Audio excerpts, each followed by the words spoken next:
నేను అందుకనే చెప్తా ఉన్నా, ఈరోజు ఓడిపోయినా కూడా చెప్తా ఉన్నా, మనకి ఇంతకుముందు 50% ఓట్ షేర్ వచ్చింది.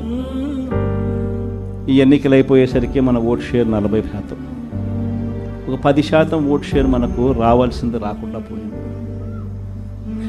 కారణం ఆ రోజు కేవలం మీ జగన్ అబద్ధాలు చెప్పలేకపోయాడు, అదొక్కటే కారణం.